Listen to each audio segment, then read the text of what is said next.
The story opens up as spinal surgeon Jack Shepard wakes, disoriented, flat on his back in a dense bamboo grove. After a while, he runs haphazardly through the grove, passing a white tennis shoe hanging from a tree. He emerges at a pristine beach but finds to his left the wreckage of the flight that he was on, the Oceanic Flight 815. He stumbles toward the smoking crash site where survivors move about in disarray. Charlie Pace, an ex-bassist and songwriter, stands dazed, dangerously close to a still-running jet engine. Jin Soo-kwon, a Korean gang member, oblivious to his fellow passengers, cries out in Korean for his wife. Meanwhile, former construction worker Michael Dawson shouts for his son, Walt, as he runs through the wreckage. Nearby, a beautiful young woman, Shannon Rutherford, stands screaming hysterically beneath the plane's precariously teetering wing. With the help of another survivor, John Locke, and 2 other men, Jack pulls a passenger with a crushed leg from underneath one of the plane's detached landing wheels and ties a tourniquet above the injury. Jack sees an 8-month pregnant woman named Claire Littleton crying for help and orders Locke to keep others away from the engine.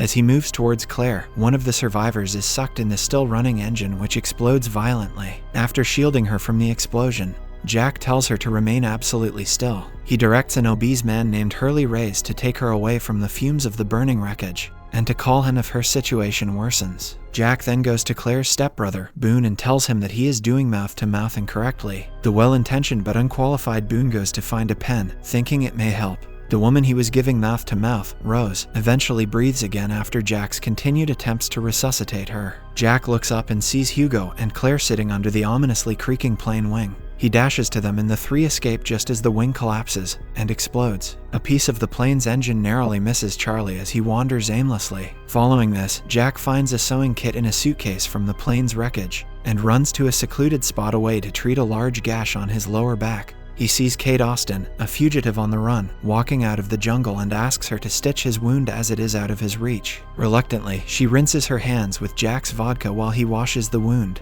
He also cons a terrified Kate with the story of his first solo surgical procedure. That evening, one of the survivors, Sawyer, smokes a cigarette grimly as he surveys the wreckage while Claire stands looking to sea and Locke sits on the beach. Hurley salvages some meals from the plane's galley. On the other hand, Sayed enlists Charlie to keep the fire he has built alight and big, otherwise, no one will see it. Meanwhile, Rose tearfully kisses her wedding ring. That night, Sayed says that he would have expected them to have been rescued by now. On the other hand, Shannon petulantly refuses a chocolate Apollo bar offered to her by Boone, while she paints her toenails, saying she will eat on the rescue boat. After a while, Hurley distributes the meals he found earlier, giving 2 to Claire. While Michael cares for his son, Jin tells his wife's son that she must stay with him at all times and not care about the other survivors. Elsewhere, Jack tends to an unconscious Edward Mars, who is badly injured by shrapnel embedded in his abdomen. Kate asks Jack if he believes the man will live, and tells him that she was sitting next to the man during the flight. They discuss the crash and where the missing cockpit and tail might be. Jack thinks there might be a transceiver in the cockpit they could use to send a signal. Beyond the light of their fire, the peacefulness is interrupted by loud and terrifying mechanical-sounding noises from the jungle, accompanied by the crashing of trees. The survivors gather together fearfully and look toward the noises. The next day, as some of the survivors discuss the strange jungle noises of the night before, Kate and Jack prepare to search for the cockpit and its transceiver. Kate takes walking shoes from a dead body and looks up to see Locke watching her. He smiles, revealing an orange peel obscuring his teeth. Following this, Jack leaves Boone in charge of the wounded, including Edward Mars. Charlie pushes himself into the search group, and they set off to follow Kate's descriptions of the location of smoke she saw the previous day. Kate tells Charlie he looks familiar. He reveals that he is the bassist in the band Drive Shaft. Unbeknownst to them, Vincent watches the trio from the bushes. As evening approaches, a tropical rainstorm drenches the survivors. Only Locke remains uncovered as he welcomes the rain with open arms. Unfortunately, the terrifying noises and movement in the jungle are observed again by Claire and Rose. Elsewhere, the trio find the nose section of the plane, which is suspended at a steep angle in trees. Led by Jack, they climb into the nose and scale the slanted floor, where Jack pries open the cockpit door and a body falls through the door. Inside, they find the pilot of Oceanic Flight 815, unconscious and still in his seat. He suddenly awakens and coughs. The pilot then tells Jack and Kate that the plane had lost radio contact before the crash and changed course towards Fiji. In his guess, they were 1,000 miles off course, and the rescue team are looking for them in the wrong place. Shortly afterwards, he locates the plane's transceiver but can't get it to work. Meanwhile, Jack and Kate notice that Charlie is missing. As Kate calls for him, He guiltily emerges from the bathroom. Suddenly, loud noises and the mechanical thrashing heard by the survivors on the beach fill the air. The pilot attempts to investigate by cautiously peering out of a broken cockpit window. To the horror of the search party, the pilot is seized by something unseen and pulled through the window. A large splatter of blood splashes on the cockpit window as he disappears. Jack grabs the transceiver as he and Kate exit the cockpit in terror. As the three run from the monster, Charlie trips. Jack runs back to him to free his leg and becomes separated from the group.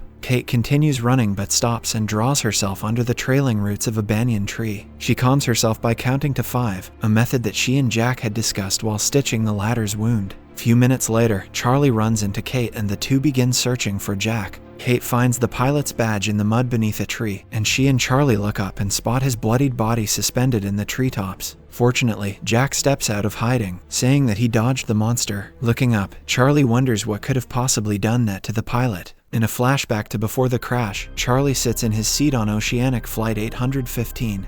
Grimacing, sweating, and impatiently tapping his ring on his armrest. Cindy Chandler, a flight attendant, approaches him warily, asking him if he is okay. Trying to act calm, he politely tells her he's fine, but becomes brusque when she presses him. She goes to the back of the plane and whispers to the other attendants about his behavior. Charlie becomes paranoid, glancing back repeatedly, until he sees several flight attendants walking towards him. He flees his seat and rushes to the restroom, brushing past Jack and Rose and stepping over Boone and Shannon. The flight attendants pursue, but the captain turns on the fasten seatbelt sign, so Cindy stops her pursuit and alerts the passengers to fasten their seatbelts. Charlie finds a vacant restroom after several unsuccessful attempts. Once inside, he locks the door and removes his shoe, from which he takes a small bag of heroin. As soon as he ingests the heroin, a flight attendant knocks on the door and demands he come out. Charlie attempts to stall the attendant and drops his bag of heroin into the toilet. As his finger rests on the handle, about to flush the toilet, the plane experiences severe turbulence, slamming him into the ceiling of the bathroom. After escaping the bathroom, he is nearly hit by a refreshment cart. Frightened, he rushes to a seat several rows back and straps himself in as the plane crashes. On the same Oceanic Flight 815, Kate sits next to Edward Mars, a United States Marshal. A flight attendant offers her more juice, but she declines while Mars asks the attendant for a black coffee. After the attendant leaves, Mars begins taunting Kate, sarcastically telling her to remain optimistic that someone might believe her story. Kate sips on her juice, and it is revealed that she is wearing handcuffs. The plane begins experiencing some slight turbulence, and Kate tells Mars that she has one favor to ask of him. Mars is interested to hear what her favor is, but before she can elaborate, the plane's turbulence worsens, causing several people to be flung into the plane's ceiling. Luggage falls and strikes Mars in the head, and he begins bleeding profusely and falls unconscious. Oxygen masks fall, and Kate attempts to grab hers, but she cannot reach it because of her handcuffs. She then reaches into Mars' pocket for the key to her handcuffs. She unlocks the handcuffs, straps a mask on herself, and after some deliberation straps a mask on Mars as well. She then sits back in panic as the plane's tail is ripped from the rest of the plane. In the present day, after the journey to the cockpit, Jack, Kate, and Charlie trek back across the island to the beach. Jack tries the transceiver while Charlie pesters him about whether it works. Kate then asks Charlie what he was doing in the restroom of the plane while she and Jack found the pilot. A visibly red Charlie replies that he was puking from the sight of the corpses. He further adds that he is a coward, something that Kate reassures him he is not. However, Charlie's dark expression indicates that he believes otherwise. At the seashore, Walt, holding Vincent's leash, calls for his dog quietly. He notices something on the ground and reaches down to pick it up. It is a pair of handcuffs. His stepfather Michael suddenly appears, berating Walt for wandering from the beach, though Walt thought that the small grove was close enough to the beach. But Michael asserts his authority over Walt before noticing the pair of handcuffs. Walt tells the anxious Michael that he found the handcuffs on the ground nearby. Michael, visibly nervous, leads his stepson back to the beach while glancing around fearfully. A short while later, Sayed and Sawyer are brawling on the beach. Jack, arriving back from the jungle, rushes to separate the two, as does Michael. Sawyer, who had been informed by Michael about the handcuffs, immediately suspected that Sayed, a Middle Easterner, was responsible for crashing the plane. Sawyer mentions that the guy sitting next to Sayed did not survive the crash, and also that Sayed was pulled out of line shortly before the plane was boarded. The fight is finally stopped by Kate, who changes the subject and asks if anyone can help repair the broken transceiver. Sayed volunteers to help, much to Sawyer's chagrin. Boone asks Jack if there were any survivors at the cockpit, and Jack, lying, says that there weren't. After bathing in the sea, Kate changes her clothes and approaches Sayid to check on the progress of the transceiver's repair. It seems fixed, but there is no reception, meaning it can't broadcast a message for rescue. Sayid explains that by heading up the mountains to higher ground, they might be able to acquire a signal. Kate visits Jack, who is struggling to save the life of Edward Mars from his shrapnel injuries. She tells him that she is going on a hike with Sayid, despite the fact that they both are aware of what lay waiting in the jungle. Kate is adamant, though, since the batteries on the transceiver won't last very long. Elsewhere, Charlie finds a private space and gets his heroin stash ready for a taste. The rest of the survivors are busy with different tasks. Shannon proclaims that she is going on the hike with Kate and Sayid. Upon hearing this, Charlie also signs up, as does Boone. Grudgingly, further away, Sawyer reads a letter that's been tucked away in his pocket that seems to trouble him for a moment. He notices Kate and the team heading out in the distance and joins them on their difficult trek up the mountain. Later, Kate's team argues about the right time to check the radio and risk completely wasting the battery. However, a roaring in the distance interrupts them. Kate realizes that it might be the same thing that killed the pilot. As the creature approaches, everyone runs, but Sawyer stands firm. In the last few moments, he pulls out a gun and fires almost a full clip of bullets. When the group returns, they discover that Sawyer has killed a polar bear. A suspicious Kate questions where Sawyer got the gun, and he reveals that a U.S. Marshal was on the plane, and he took the Marshal's badge as well as his gun. Sayid then suggests that Sawyer was the prisoner all along. Kate manages to take the gun while Sawyer's back is turned. She asks how to use it, causing Sawyer to grin, but Sayid instructs her on how to disassemble it. She then gives one part to each man, though Sawyer whispers to her that he knows her type as she passes him the ammunition. On the beach, Hurley helps Jack tend to Mars, having found antibiotics from the plane. As Jack removes some shrapnel, Hurley faints at the sight of the blood. Then, as Jack stitches the wound, the pain causes Mars to regain consciousness. He grabs Jack's shirt, angrily asking, "Where is she?" As Kate and the group head out, Sayid tries the radio and hears a conflicting transmission, meaning that there is another signal already broadcasting from nearby. He manages to tap into a French transmission, and Shannon, the only French speaker in the group, attempts to translate. She hears a distress message from a woman saying, "It killed them all." Sayid also calculates, from the counter on the message loop, that the message has been playing for approximately 16 years. The group realizes that if the message is still playing, the call for help was probably never answered. In a flashback scene, Kate is awakened by a farmer who has discovered her sleeping in his sheep pen. She tells him that her name is Annie and that she is a recent Canadian college graduate visiting Australia to see the world. The farmer, Ray Mullen, offers to let her stay for a while and do some work around the farm for which he will pay her, and Kate accepts. Almost 3 months later, Kate is still earning her wages working at the farm.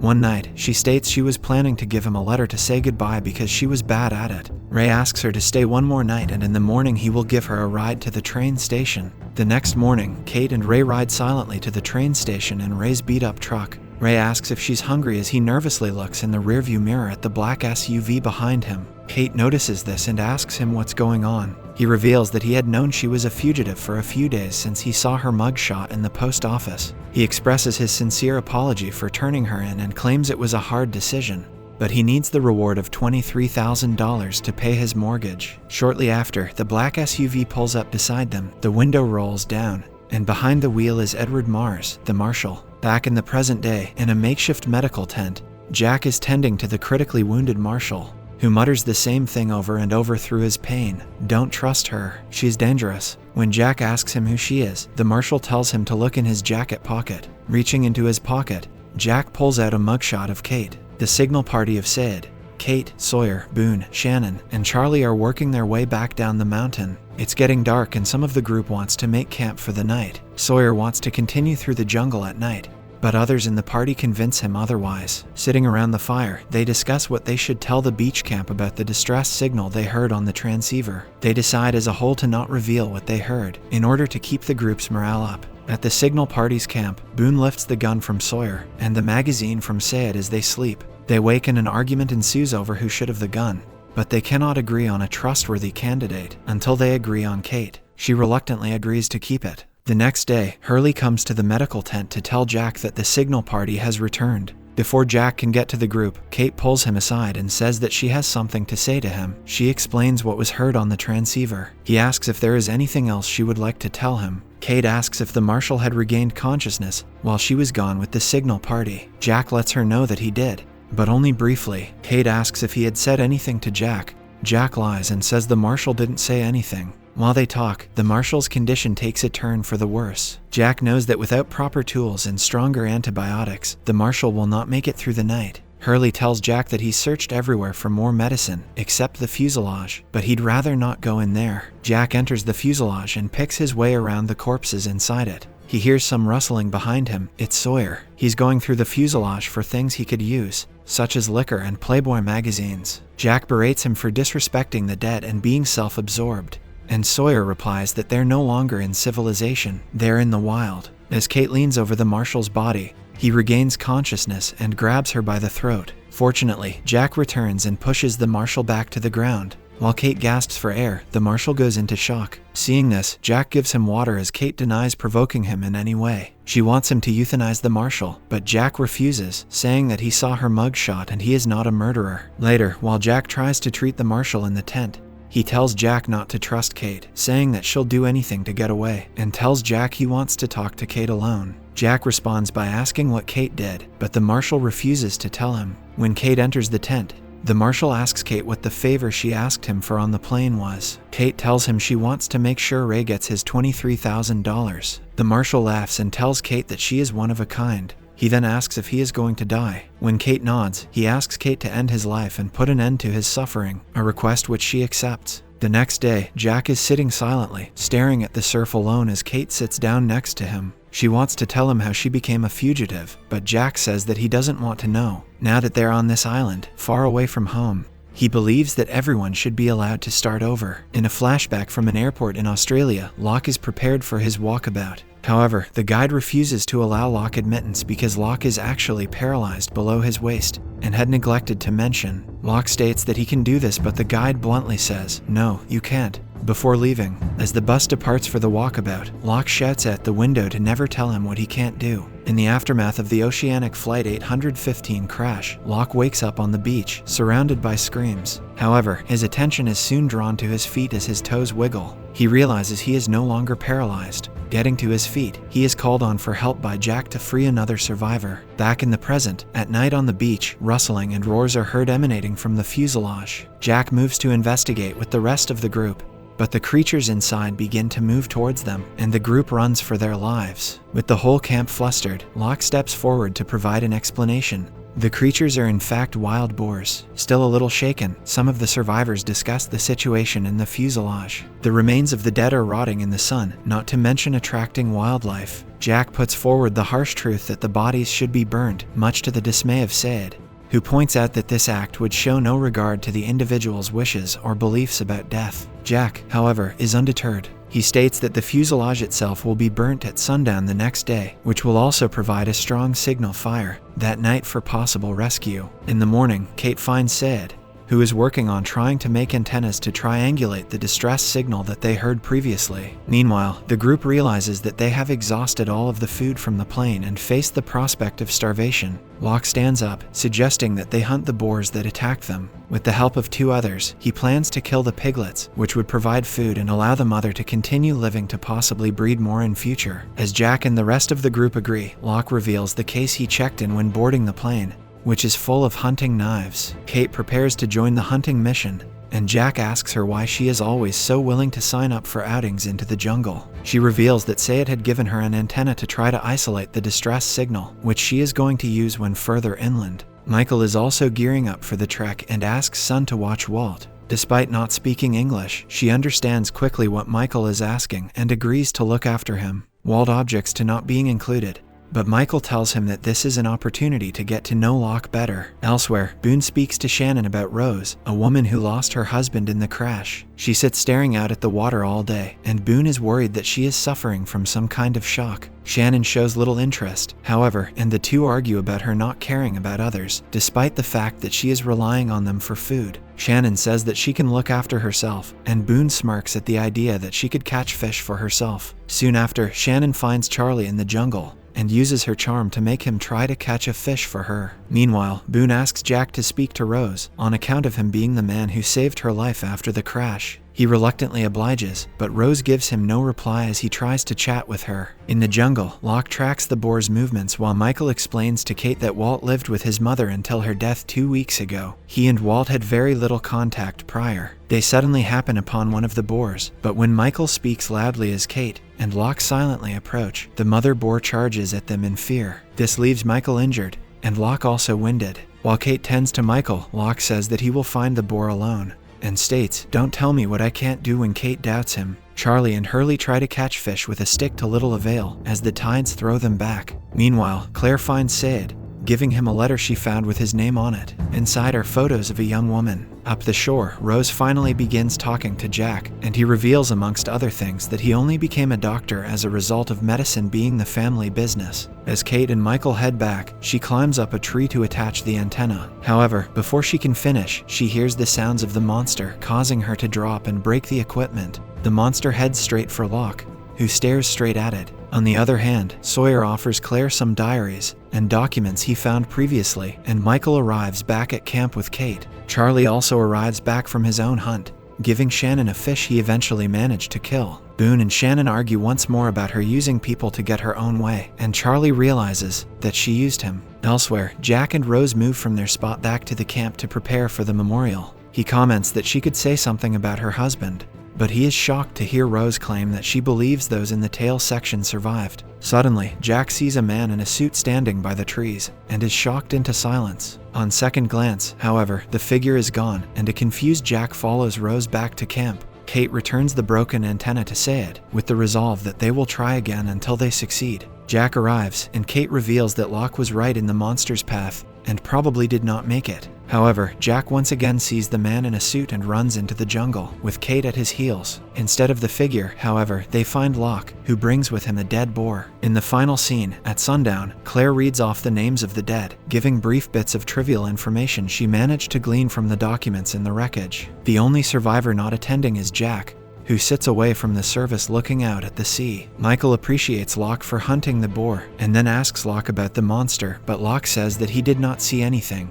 Subscribe for more videos like this, turn on the notification, and leave 1,000 likes or 100 comments if you'd like us to continue part 2. Thank you.